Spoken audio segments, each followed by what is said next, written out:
What's going on, guys? It's Austin here with the Upswing Report, and I'm coming at you live with the 5 best haircuts for men in 2018.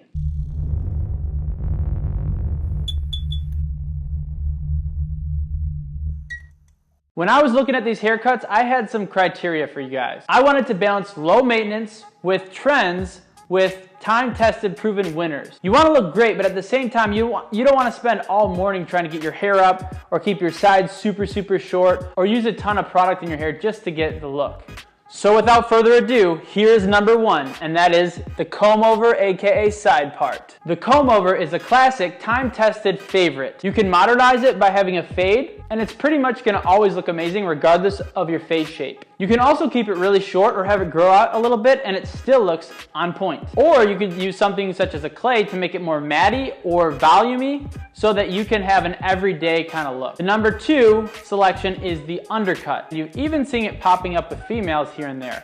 Not a big fan myself on the female, but for guys like Brad Pitt, one big part of the undercut is just it pops. There's such a contrast there and it really makes you stand out. You can also style it in a bunch of different ways so it doesn't look the same all the time. And I think the quiff is kind of a cousin of the undercut, but the quiff did not make the list because it's just too much effort, in my opinion, and too much product to keep the quiff where it needs to be. Number 3 is for my black viewers. I personally love the mid-fade lineup with some curls on top. I've seen Diddy's son, Justin Combs, do this, but he kind of had some Jerry curls on the top, and I just think that looks outstanding. Before we go on to number 4, I want to let you guys know, if you haven't heard already, that I'm launching a clothing line called Upswing Apparel. The vision for the brand is to create stylish, affordable, and aspiring pieces for those of us on the upswing in life. The brand is for those who are continually pushing themselves to become the best versions of themselves. If you'd like to stay in the loop on our launch, fill out the form below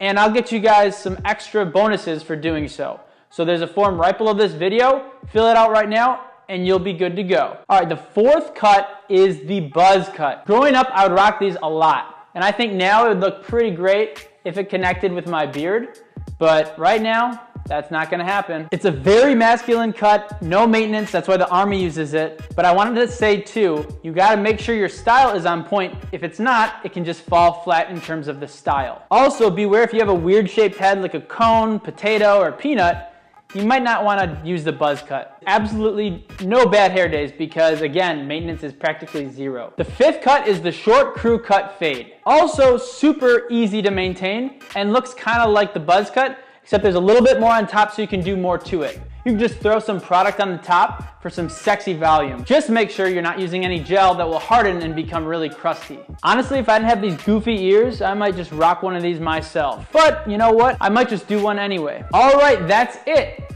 Wait, you actually thought, you thought I was gonna skip the man bun? You got me messed up if you think I'm gonna skip this guy. Now, obviously I have a bias because I'm rocking one, but here's the deal. Yeah, they may have peaked in 2016, but they're coming back with a vengeance. We got Russ, we got Jon Snow, we got myself. We are going to bring it back, trust me. You can do a top knot, you can do a man bun, you can let it down with your long hair, you can pull it back into a ponytail, you can do a nice ponytail and have the rest hanging down. That looks sexy as well. The cons are, yeah, it's kind of a lot of work if you don't have the right hair. But at the same time, you can just put some nice product into it. I personally use mousse and let it air dry. Thankfully, I work from home, so I can do that. Overall, it's not that bad in terms of maintenance. It is pretty polarizing in terms of people love it or they hate it, but at the same time, it's just a very unique look that a lot of guys aren't willing to grow their hair out for that long in order to rock one of these. All right, thanks so much for watching. It's Austin with the Upswing Report, and thanks for watching. Leave a comment below if you want me to do a specific video. Hit the thumbs up button and subscribe, and I'll see you in the next video.